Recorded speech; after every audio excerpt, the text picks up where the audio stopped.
Ladies and gentlemen, we're about to begin the funeral service. If you have a cell phone or pager, if you could turn it to the silent mode. Officiating is Rabbi Joel Gutstein.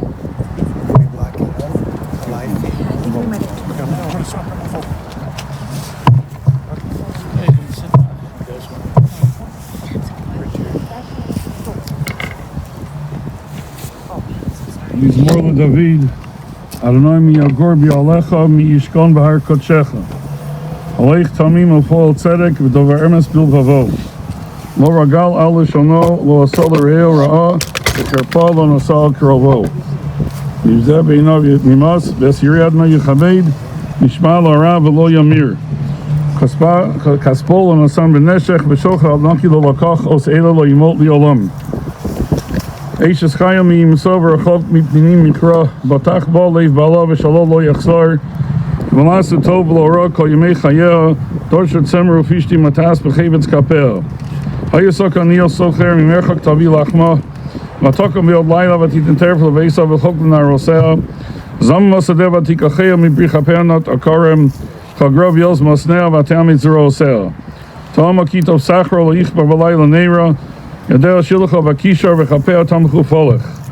Kappa Parsalayani Vyadea Shilcha Loevion Losir Levesa Misholek Yichabesa Lavush Shanim Marvadi Mas Salah Cheshi Ragaman Luvusha Nodam Basharim Bala Beshiftalim Zikni Oritz Sadi Nasa Vantim Kor Vachagor Nasnala Knani Oz Vihadar Luvusha Vatiskak Liyom Acharon Pia Pascha Vechachma Vesoras Chesed Al Shana Sophia Lichas Beisa Velechamatzus Lo Sochel Como v'nei v'yashrua bala v'yahalala Rabos banos ha'suchayil v'yatalisa kulana Sheker achein v'hevel ha'yofi Isha yiras Adonai hisi salol Tenu lo mi priyadeh v'yahalua v'asharim ma'aseh. We are here to remember Mrs. Jankelovitz, Shana Rachel Bas Oshazelig and Leah. And we'll first hear from the granddaughters, then we'll hear from Lisa.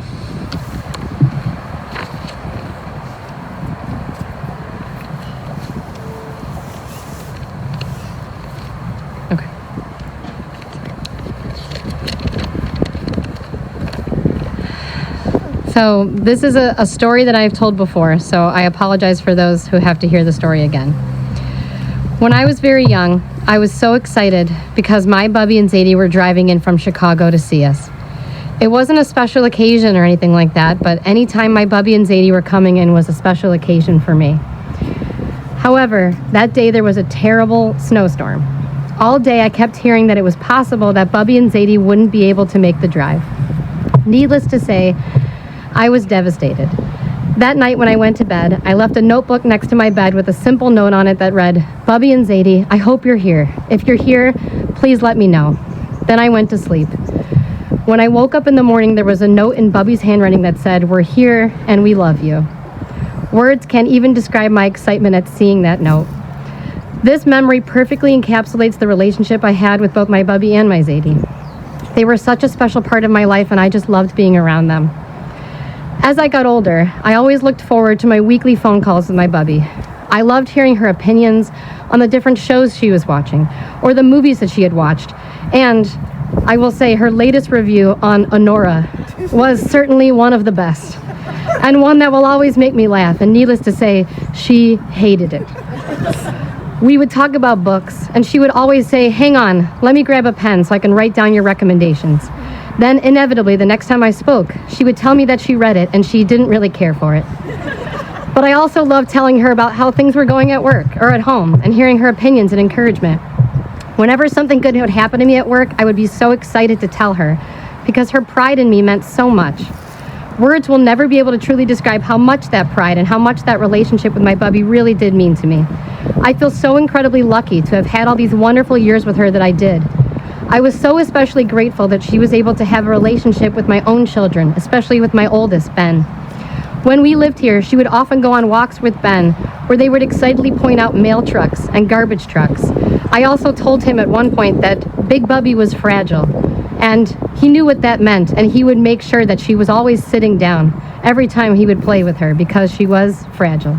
I would always laugh from that point forward because every time we saw a mail truck, Ben would excitedly tell me, "We have to tell Big Bubby, we know how much she loves them." And they were even pen pals for a short time. What a wonderful gift it is and was to have had such a special relationship with her. I will always treasure it.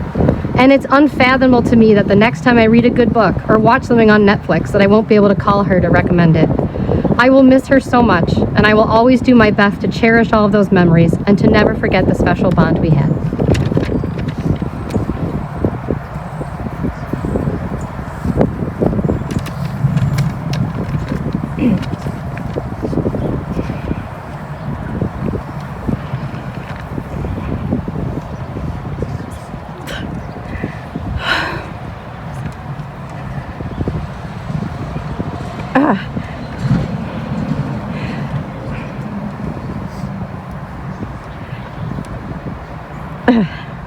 Bobby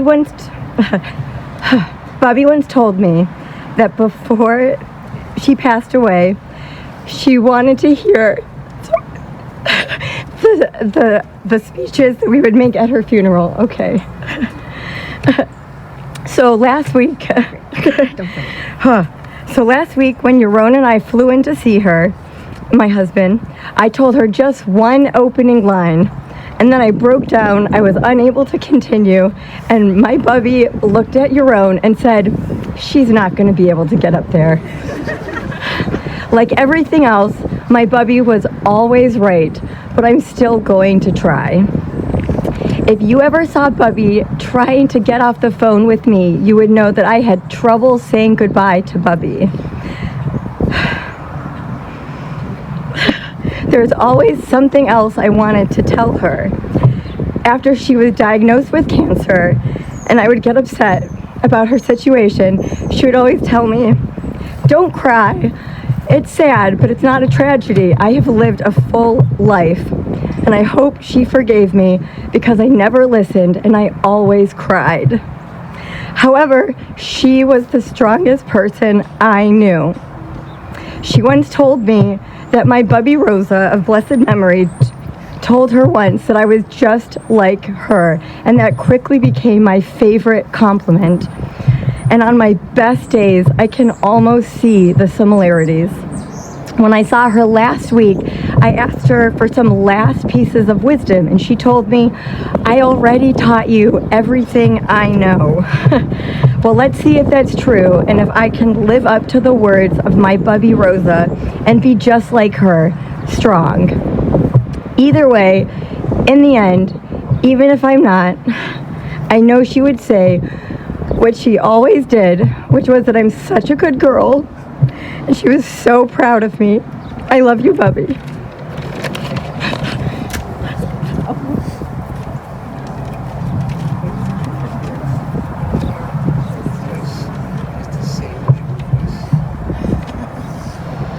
Our Bubby had a remarkable gift. She was able to take the most mundane, simple, everyday experiences and make them into something magical for us, her grandchildren. As a parent, I find myself getting bogged down in creating this idea of a core memory for my children. I want to create a day that's so fun and happy that when they'll look back on their childhood, they'll remember that they were fun and happy. Unfortunately for me, the pressure of it usually ends in me yelling and them whining. But Bubby had the better idea. She infused her everyday tasks with so much love, to the point that now, 20, 30 years later, we're still talking about her jug of tap water in the fridge, or the rice she cooked according to the instructions on the back of the box. We didn't need huge vacations or expensive presents. We needed her simple way of showing us love. Those are our core memories. My son Adiel's favorite thing to do at his big Bubby's house is to ask her to clean his glasses. It's gotten to the point where every time his glasses are dirty, which is constantly, he shouts, "We need Big Bubby." Cleaning his glasses is something so tiny, but for him, it's his big Bubby's way of showing her love and care.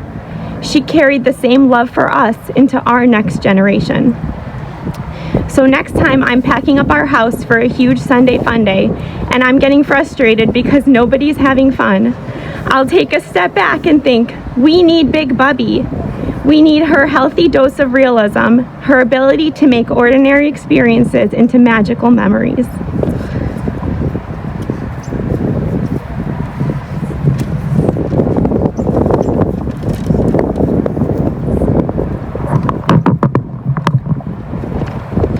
It was a running joke among the camp cousins that you had an endless array of nicknames for us.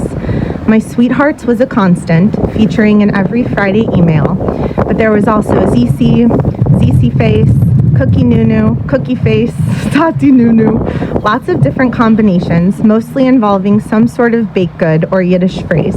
But there was one special nickname that you saved just for me, that it's been my privilege to wear like a badge of honor all these years, your scarf. When I was little, Mom or Dad would bring us to Ezra's, where you and Zadie davened, and I would run right to you and throw myself into your arms and stay like that for the rest of the time. Your friends told you that I was like your scarf because of how tightly I clung to you. I remember it so clearly, bending with you as everyone recited the Aleinu, unwilling to let go as my arms wound tightly around your neck, your fancy dangly earrings brushing my cheek. As I grew older, too big for you to physically carry me, you always let me stay close. I constantly tell people how lucky my siblings and I were to grow up within walking distance of not one, but two sets of grandparents, and literally down the block from you and Zadie. Our standing Friday night dinners proved one of the defining cornerstones of my childhood. They could be quite dramatic, usually thanks to me, as you reminded me just a few days ago. But the love that would envelop me as soon as I'd run up the steps and bang through your back screen door, which I always thought and still think is your front door, ready to enjoy your signature Bubby foods, your chicken soup, your hors d'oeuvres, your mashed potatoes in the wicker basket, and always North Shore brownies or smiley face cookies for dessert, was all-consuming, wrapping around me, comforting and warm. I grew older still, and we didn't live down the block from each other anymore, but the bond between us never unraveled. You were always there, cheering on my every success, mourning with me in my tumbles. It didn't matter whether I was in New York, Los Angeles, or your favorite, Florida. You would come, usually with Mom, and we would have the best time, whether it was traveling in the rain to see a late-night comedy show with your true number one, Elon Gold, walking along the beaches, eating at restaurants where you and Mom would both insist the other take the last bite of food until finally I would just settle it by finishing the plate. But most important, getting to know and love my children. I know legacy was so vital to you, and I've tried my best to uphold it. Lillian carries the name of your mother, my big bubby. Brody carries Zadie's. Avery has no doubt already roped you into a card game up there, and I hope you're still keeping him honest and not letting him cheat. They, along with the rest of your legacy, should be blessed with even a fraction of your strength, a tiny portion of your wisdom, an ounce of your bottomless kindness. I could literally go on about you forever, but I know you're not one for this sort of thing. Oh, for heaven's sake, sweetheart, I can see you saying, rolling your eyes and smiling. So just know that I'm still wrapped around you. I'm still clinging tightly, and I'm going to stay that way forever. I remain devotedly and always your scarf. I love you, bub.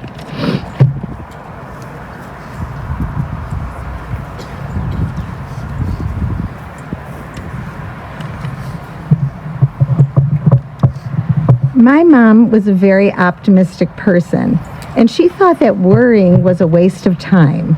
In fact, in the car after her oncology appointment in September of 2022, when she was told that she had stage 4 ovarian cancer, she turned to me and said, "Do you think a kugel and a big salad are enough side dishes to put out for Shabbos lunch?" And I said, "Is this what you're really worried about?" And she said, "Frankly, yes." So instead of unpacking her diagnosis, we spent the car ride back to her place discussing various side dish options. Therefore, it surprised me when recently she told me she was worried about something. She was worried about her legacy. How would she be remembered? And I said, "Is this what you're really worried about?" And she said, "Frankly, yes." According to her logic, since she wasn't crafty, there would be no hand-knitted blankets for her grandchildren. Since she never considered herself to be a good cook, there would be no secret recipe passed down. Since my mom didn't keep a journal, there would be no recorded family history for future generations. I could see she was seriously worried about this legacy business, so I gave it a great deal of thought. One Friday night, while I was reading the English translation for Eshet Chayil, One of the verses leapt out at me. She opens her mouth with wisdom, and a lesson of kindness is on her tongue. And that's when I realized this is her legacy. The love and caring my mom showed for every single family member and friend was as warm as any hand-knitted blanket. Her smile and laugh and positive outlook on life were as comforting as the most delicious soup. And her advice and words of encouragement were as meaningful and memorable as any scrapbook. And isn't that what a legacy should be? If the attributes we recall about my mom are her kindness and her wisdom and the fact that she always led with love, then I can't imagine a more valuable legacy. I think we just lost the live stream. So let's see. My mom was known by many different names. If you were family, she was Shani. If you were a friend, she was Jerry. Of course, she was also Mom, Bubby, Big Bubby, and Bubby Stein. But there was one name that was unique to only my dad, and that was Dear. Throughout their entire marriage, I never heard him call her anything other than Dear, because that's what she was to him, Dear, someone to be cherished, the woman who completely changed his life for the better. He knew how dear she was, and after 6 years apart, it gives me such comfort to know that they are reunited and that my dad has his Dear with him again. When my grandson Alicia was about 3 years old, he used the word best to describe his favorite thing. My best food is ice cream. My best color is blue. And that is how I feel about my mom. She was my best person to talk to, because when she told me everything would be fine, I believed her. My best travel companion, because anything we did together was fun, and she was like a human GPS. My best marriage counselor, even though, more often than not, she sided with Henry. My best child psychologist, even though, more often than not, she sided with her grandchildren. My best person to sit next to at a restaurant, because my mom loved food even more when she was sharing it. And my best guest, because whenever she walked through my front door, I immediately felt calmer. I'd like to end with a memory I shared at my mom's 60th birthday party. Even now, 29 years later, it's still my best. When I was in 8th grade at Rogers School, I was the school president. At the final all-student assembly in June, it was customary for the outgoing president to give a speech detailing all the accomplishments from that year. I knew I had been a great president and that it had been a banner year for the school. I told my mom about the assembly, and I said I wanted her to be there because I just knew I was going to get a standing ovation. So at the assembly, my mom had started working at a local small business as an office manager, and she said she was sorry and that she hated to miss it, but that she couldn't be there. Honestly, I wasn't too upset because I was really looking forward to that standing ovation. So at the assembly, I finished my speech, all the while anticipating the thunderous applause as 200 students would rise from their seats, and I looked up and saw one person standing. One person standing up in the back of the room clapping. Spoiler alert, it was my mom. She had made it there after all. A standing ovation of one from the one who mattered the most. And now, my beautiful mom, it is my turn to give you a standing ovation. I applaud the way you have prioritized your life. I applaud the grace you showed in handling every choice you made.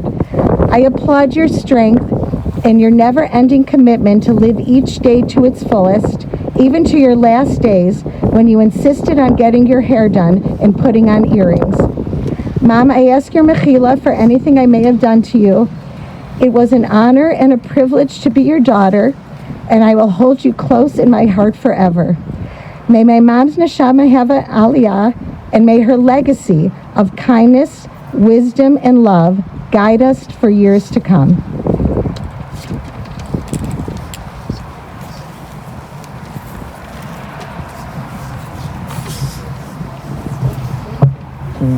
We know Mrs. Jankelovitz did not like listening to praise of herself. She wanted a brief funeral. God took her from us during the month of Nisan when eulogies are not allowed, and the service is shorter according to Jewish law. So I'm not more religious than God, and I would not want to disappoint her, so I'll do my best to accommodate her request with be brief. Firstly, on behalf of the shul and her friends in the Barclay, we'd like to express thanks and gratitude to Stuart and Alan for helping take care of their mother, and especially to Lisa for her superhuman efforts in assisting her mother, taking her to her appointments, traveling with her, always being there for her, even at Shabbos and Yom Tov when the situation required it. Like your mother, I know Lisa does not want to hear it, and she was not going to take any credit for herself. But it's important to give her credit that she deserves. In Tehillim, in the book of Psalms, chapter 128, King David writes, you should see the good of Jerusalem all the days of your life. It is not difficult to find fault in Jerusalem. The nature of many human beings is to always look for what is wrong, look for the fault, look at the negative, look what is not right. So King David tells us to go against human nature. Look for the good of Jerusalem, look for what's right, look for the positive, because there's so much positive to see in Jerusalem. Mrs. Jankelovitz's nature was Rei B'tuv Yerushalayim. Always look at the positive, both in people and in life. Judge favorably, give people the benefit of the doubt. And even during her illness, even during the latter stages of her illness, her attitude was always, it'll be fine. I would call her and ask about her.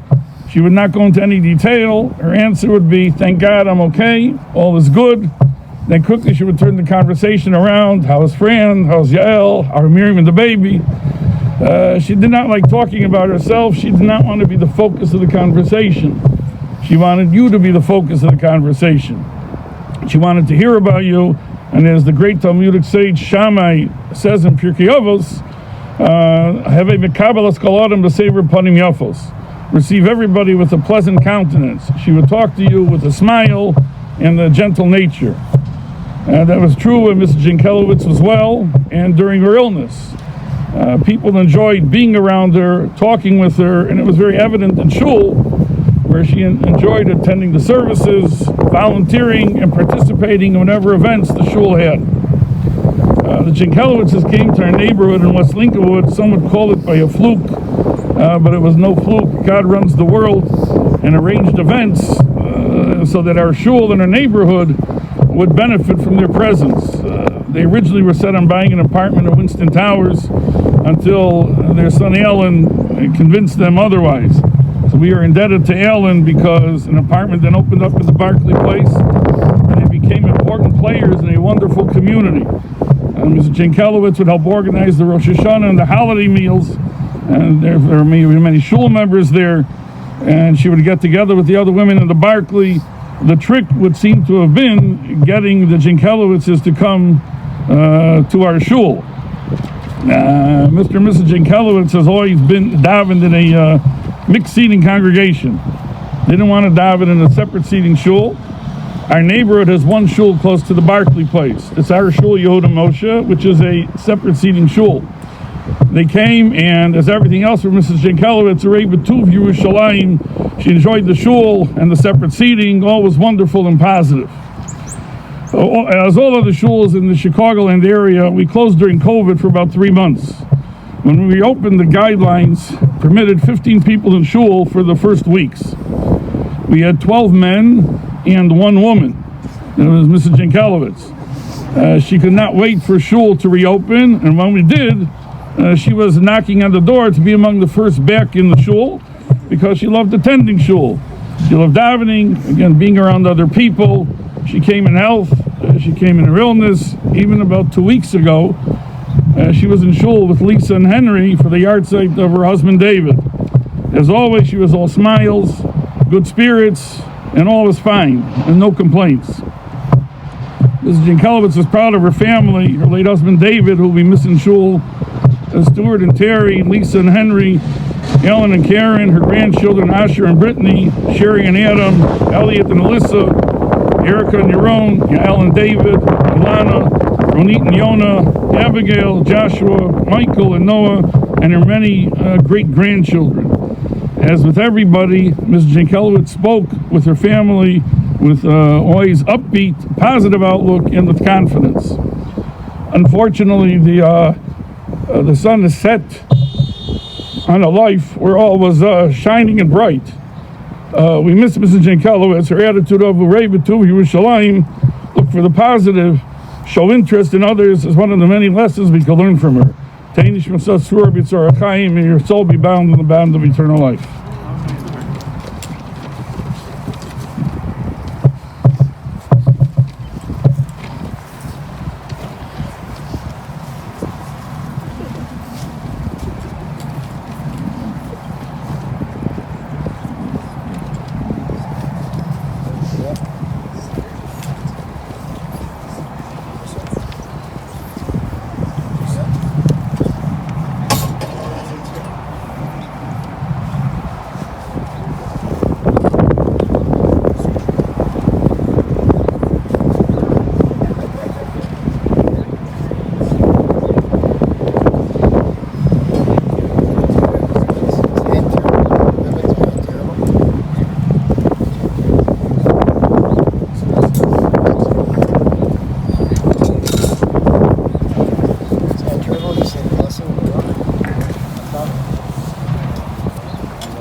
those who would like to participate in the burial, please come forward.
Others would like to come forward, participate, please come up and stand in line.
Everything going okay?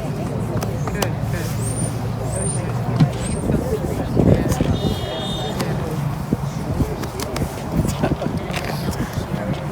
Rebecca was trying to tell me that it's supposed to Graduated shovel. before Marines. She was talking about, is there like a specific business?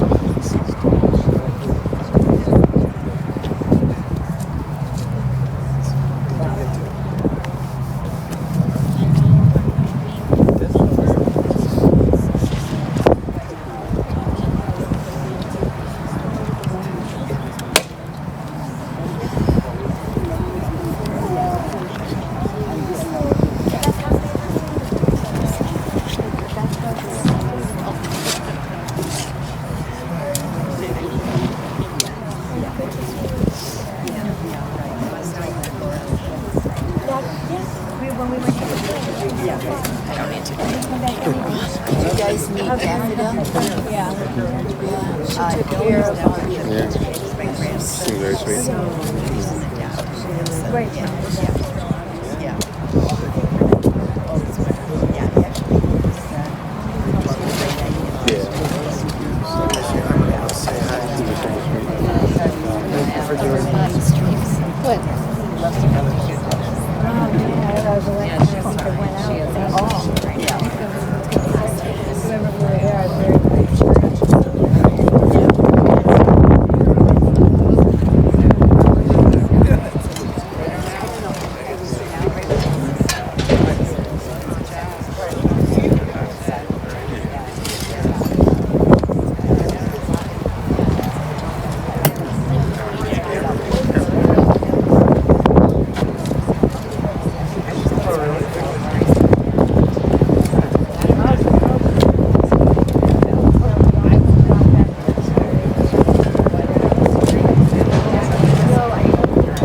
Yes, Mary.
You say you carry me 4 stairs up. I can't do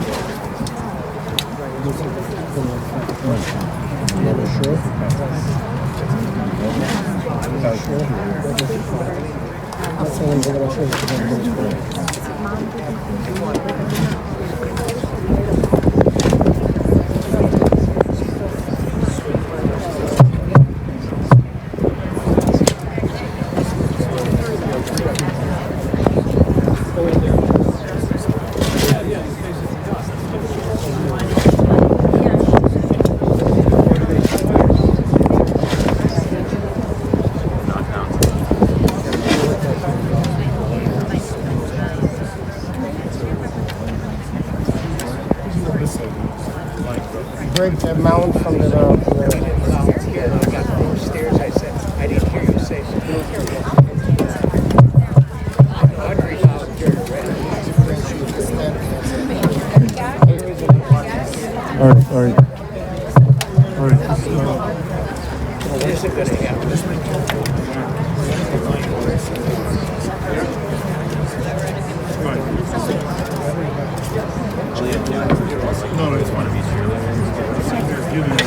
I don't want to sit shy.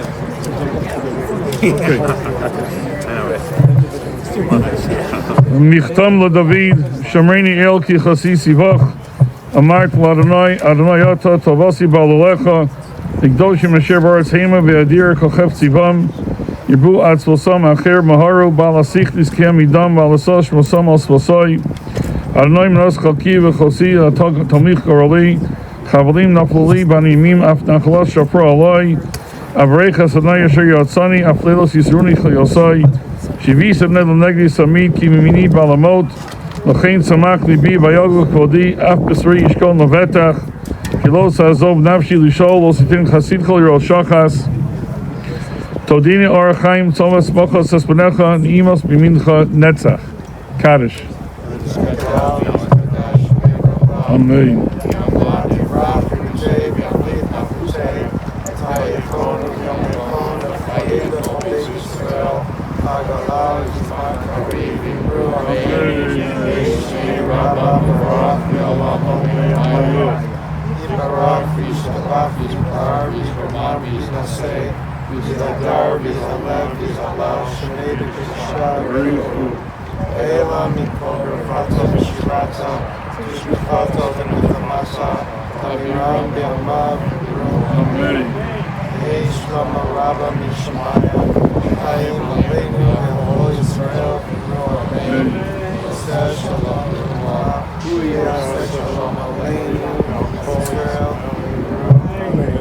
This concludes the graveside service here. If we could form an aisleway of friends and extended family leading on the sidewalk, leading away from the grave, we'll form an aisleway on either side of the sidewalk, and the immediate mourners will walk through.